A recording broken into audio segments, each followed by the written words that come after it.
Hey everyone, welcome back. In this video, I'll be showing you guys how to fix the Airbnb payment not going through.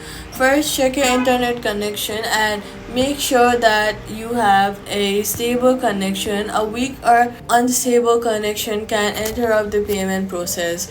Next, check your account balance such as your card limit to ensure you have enough funds available. Then carefully verify your payment details such as card number, expiry date, and billing information. Incorrect details can cause payment failures. Next, swipe up from the bottom of your screen, look for the app, swipe it away, completely closing it, wait for a few while and reopen it. Then try making a payment again. Restart the phone if needed.